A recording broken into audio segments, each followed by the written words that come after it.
I tried framing cross stitch for the very first time using the foam and pinboard method, and I was blown away by just how easy it was.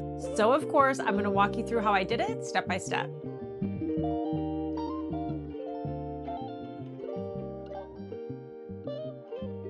Hey everyone, I'm Jackie from Adam Hart Cross Stitch, and I am so excited about this video today. Now, I personally love custom framing, especially for like my larger projects that I spend a lot of time on. It is something I like to budget for because I think it is absolutely beautiful. But as we all know, it can be really, really expensive. So it's not always in the budget, especially if you have a lot of projects that need to be fully finished. Now, I just finished this cross stitch project, which is going to be a gift from a friend, and I talked about it in another video, but this is a custom chart that I made based on their original artwork. Now, since it is a gift, I wanted to give it like fully ready to be hung up and displayed, but I did not want to spend the money required for custom framing, and I just didn't feel like a hoop was gonna look right with this. So after watching a ton of different videos online, I started to feel pretty confident that I could definitely tackle this using the pin and foam board method. So of course, I'm gonna walk you through everything I did step by step, and I really mean this when I say it. It was way easier than I was anticipating. I did find two videos here on YouTube that were particularly useful, and those were the ones that I followed most closely through the process. So I'm gonna tag both creators and link to those videos in the description so that you can go back and reference them as well. But I'm gonna go ahead and show you how I did this step by step. Starting with our fabric prep, I do wanna go ahead and give this an iron to remove all of those crease marks. To do that, I'm just gonna place this face down on a soft surface. I'm using a wool pressing mat. You could also just use a nice soft towel placed on top of an ironing board.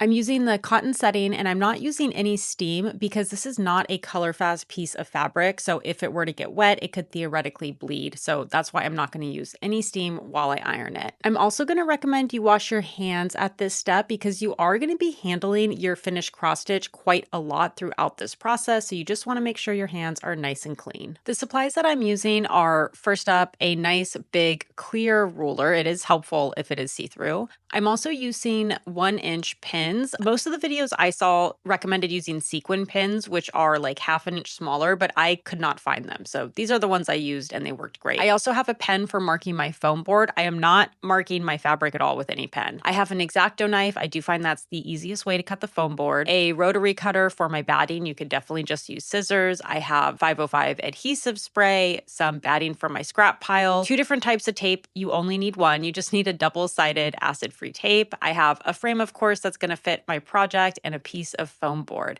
And of course, I'm working on top of my cutting mat, which is a safe surface to be cutting on. In addition to my completed cross stitch project, some optional supplies are, first up, a lint roller, which I would highly recommend. I also have a piece of craft paper for finishing the back at the end, and a little hook that I'll attach to the frame so that it can be hung up. When it came to finding a frame, I just looked for something that was gonna like best fit the finished dimensions of my cross stitch. So this is just a standard size frame. For me, the matting wouldn't work, but if it could, that's great too. So the first step is going to be cutting the foam board to size. To do that, I'm just going to take the back part of my frame and I'm going to use that as a template. So I'm just going to trace the shape right on top of my foam board. And then with my ruler, I'm going to place it on top. And then this is where I find an X-Acto knife to be the easiest way to cut the foam board. And one thing you'll notice is I'm cutting just inside the line that I drew. The reason for this is you want your foam board to fit snugly inside of the frame, but you want just a little bit of extra space so that the fabric that's folded around the foam board is also going to fit within the frame. Once you have it cut out, you do want to go ahead and just pop it into the frame. Make sure that it fits really well. Again, you want it to be snug with just a little bit of extra space to account for the fabric that you're going to be adding all along those edges. Now, technically adding batting to your foam board is optional. I do really think it just gives like a really nice look to the cross stitch. It kind of helps it like look plump. I don't really know how to describe it. I had scrap batting, so this was also just an easy yes for me to add it. And this is also just what I had on hand. I happen to have 505 adhesive spray, so that's what I'm using. Now here, my piece of batting was a little bit smaller than my foam board, but again, it was from my scrap pile, so I wanted to make it work. So I just kind of stretch it out a little bit, add some extra spray just to get it nice and tacked down there. And it totally worked fine. So feel free to manhandle your batting a little bit, you know? Now with my rotary cutter, I'm just gonna trim off any of those excess little bits of batting around the edges. And now I have my foam board all prepped and ready for the cross stitch. I'm going to go ahead and place my finished cross stitch on top of the foam board. And this part, I'm just kind of eyeballing at first. And then I'm going to take my ruler and just kind of make sure from the top and bottom that it's about the same, and then do the same thing on the sides. I found this the easiest way to just kind of get my alignment placed. With this pattern in particular, it's not a huge deal because it's not completely symmetrical, so you really won't notice that it's a little bit off. But this is really where you want to take your time to just kind of pull it back off, readjust here and there, keep remeasuring, and just get it to a place that you're happy with it. Once I feel pretty good about the alignment of everything, I'm going to start with an initial set of pins. Now, I'm only placing one pin on each side, and this is just to kind of get everything tacked down and held into place for the time being. And again, these are 1-inch straight pins. They are pointed on one end, and then they have like a flat top on the other. If you can find sequin pins, again, that's what was recommended in other videos I saw, but I really did not have any issues with the 1-inch pins like popping out of the foam board when I slid them in. Like, they work just fine. So I would definitely use these once again. And now you just want to double check kind of how you have the fabric aligned. So I'm going to go ahead and pop it in the frame and just take a look, make sure I'm happy with the placement of the fabric on the foam board. Once you're happy with it, pull it back out. And then this is where you just start placing all your pins. The nice thing with pinning is you can kind of continually pull and readjust your fabric as you place each pin. So if anything feels off or askew, again, you just kind of continually readjust your fabric as you do this. Now, I used Aida fabric for this project, so I didn't feel like I needed a ton of pins to keep everything in place. If you're using a linen or an even weave, it's just a little bit more of like a slippery fabric, so you might need to add more pins than what you saw me do here. Once you're happy and you have everything pinned in place, you're just going to take some double-sided acid-free tape and place it on the back of the foam board, and then you're going to fold the edges of your fabric over on top of it, and that's what's going to keep it there in place. I like this tape because you don't need to deal with like peeling the backing off of it once you place it down, but you can just use the regular score tape for this part as well. You don't need two different types of tape like I have. And then again, you're just gonna fold your fabric over the edges right on top of the tape. The corners don't really matter too much. I took a little bit of time to kind of like tuck them in and just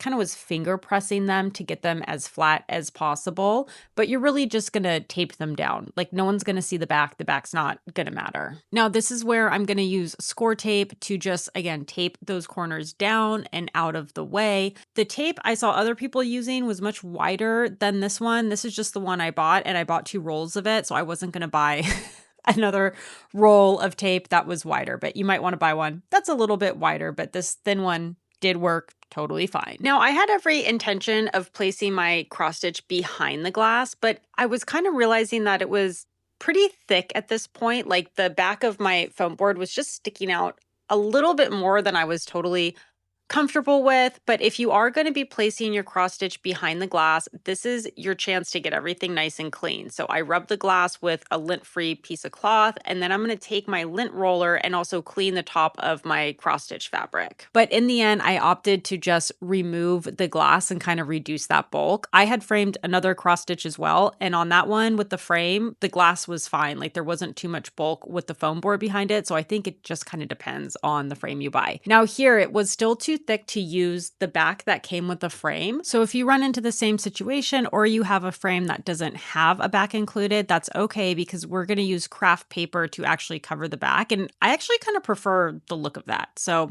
here I'm using just a little bit more score tape just in the corners to kind of like attach my cross stitch project to the frame itself. If you have any other color of craft paper that's not black, you can just trace it out with a pen and then cut it to the size of your frame. Since this was black, I decided I would just run my X-Acto knife around the edge of the frame, which you probably don't want to do because you definitely wouldn't possibly also nick the edge of your frame and have to cover it with a Sharpie.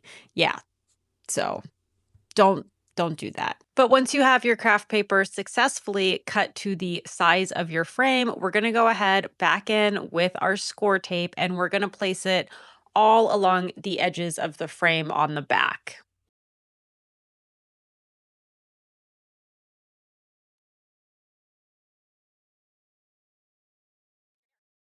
When you have the score tape in place, you'll just remove the back side so that it's sticky and ready to attach to your craft paper, which you're just going to place over the back of the frame. I was so happy with how this looked at this point, and I actually was kind of okay with it not being behind the glass. But this frame, I did need to, just the final step, add a hook so that it could be hung. This frame was really, really light, so I didn't do a wire across the back. I just added one of these little hook thingies. And then that was it. And I'm telling you, if I could do this, you could do this. It was so much easier than I thought. Even though it requires more supplies than doing a hoop finish, in a weird way, I actually find it easier. And I just absolutely love the end result. Thank you so much for watching. I really hope you found this video useful. If you're looking for any of the items I mentioned throughout, I did include links to everything below in the video description. And if you have any tips or tricks when it comes to framing cross-stitch projects, I would love to hear from you in the comments. And of course, if you liked this video and want to help support my channel and see more content like this in the future, please do all the good things, liking, commenting, and subscribing. Once again, I'm Jackie from Adam Hart Cross Stitch, and until next time, happy stitching.